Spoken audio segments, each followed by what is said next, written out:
सत्संगत जी, प्यार से कहना धान निरंकार जी। सभी संतों ने यही प्रेरणा सत्संग के दौरान दी और युगों युगों से वही संदेश कि जीवन में इस प्रभु के अलावा अगर और कोई चीज़ को श्रेष्ठ रखोगे तो फिर ये जीवन गवाते चले जाओगे। एक असली जीवन जीना यानी कि इस परमात्मा के साथ हर पल जीना, इसको साक्षात आमने सामने अंग संग हर समय देखना, इस ब्रह्म ज्ञान द्वारा इस निराकार के ही कोई कार्य करते हुए साथ साथ दर्शन करते रहना, एक भक्ति हर चीज़ के साथ साथ करते रहना। कैसे जीवन में एक जो बात आती है कि हर कोई अपने आप को इतना इम्पोर्टेंट, इतना ज़रूरी, अपनी खुद की कीमत इतनी ज़्यादा लगा के संसार में रहता है कि और कोई एक श्रेष्ठ नहीं है, हम ही हैं।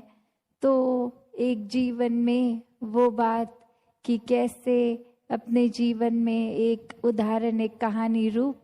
कि बहुत साल पहले जहाँ एक राजा और उसका वज़ीर, और एक बारी बस वो वज़ीर के मन में बात आई कि हमारे राजा तो बहुत ही विनम्र हैं, ये तो देखते नहीं हैं कि कोई अमीर आया है, कोई गरीब आया है, कोई भी आता है उसकी ओर देख के मुस्कुरा के सर झुका के उसको बहुत ही तहजीब से मिलते हैं। तो जब ये बात वज़ीर के मन में आई तो अपने आप को उसने सोचा कि इससे तो मेरी एक इम्पोर्टेंस ख़त्म हो रही है कि मैं ऐसे राजा का वज़ीर हूँ जो हर जगह अपना सर झुका देता है। तो ये कंसर्न, ये बात अपनी जब उस वज़ीर ने राजा के पास रखी कि आप हर एक को इस तरह मुस्कुरा के आदर सत्कार से सर झुका के ना मिलिया करे, ये एक प्रजा पे अच्छा रिफ्लेक्शन नहीं जाएगा। आप महाराज हैं, आप अपना रुतबा ऊंचा, गर्दन ऊंची करके हर एक से मिला किया करें। तो वही राजा फिर उसको कहता है कि आप एक काम कीजिए, अब कोई भी हमारी नगरी में किसी की भी मृत्यु होगी तो एक उसके सर को शरीर से अलग करके बाजार में लेके जाइए और क्या मोल डलता है उसका वो बताना। और ठीक उसी प्रकार वज़ीर फिर यही करता है, पर वापस आके वो बात यही कि इसके लिए तो किसी ने कोई दाम नहीं दिया, किसी ने खरीदने की इच्छा भी नहीं रखी। तो राजा वही बात समझाता है कि जिस सर को, गर्दन को अकड़ा के चलने की बात करते हो उसका मोल तो कुछ है ही नहीं। तो इसको एक हरेक के लिए, एक हरेक के प्रति आदर सत्कार में ही झुकाया जाए तो इसका सही मोल डलता है। एक दिल से एक विनम्रता, ये हम्बल होके जब एक हम किसी से भी मिलते हैं, बात करते हैं, तो वो एक बात ये नहीं कि हमने खुद अपनी इतनी इम्पोर्टेंस बना दी है कि अक्सर लगता है कि अगर हम किसी से बहुत विनम्रता से मिलेंगे तो उसकी नज़र में तो हम इम्पोर्टेंट ही नहीं बनेंगे। अपनी इम्पोर्टेंस बनानी है तो हर एक से अकड़ के मिलें। तो बात वही जो इस कहानी में सीखी कि कैसे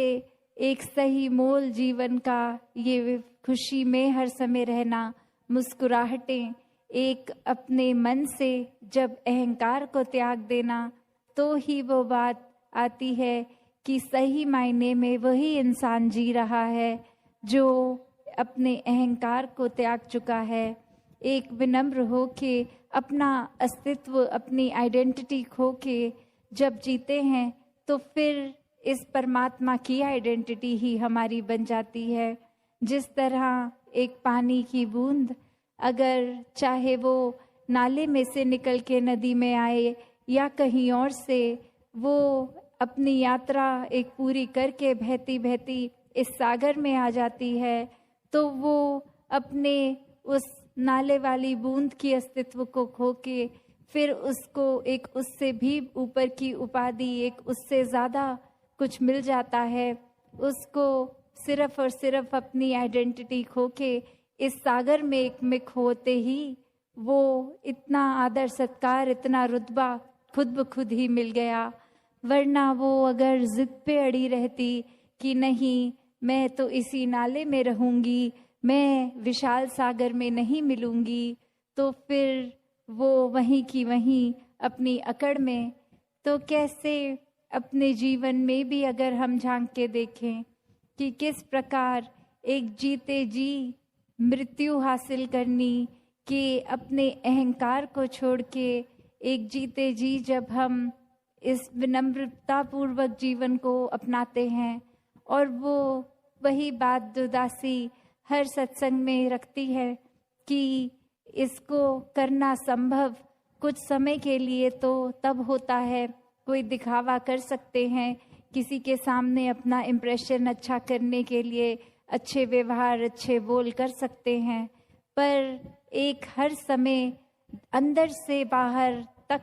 का जो ये यात्रा है हमारी, ये इनसाइड आउट, उसको कैसे हम हर समय अपने आप को अच्छा रखें। जब इस परमात्मा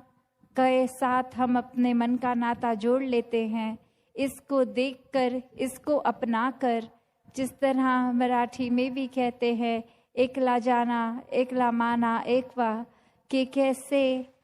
पहले अपने इस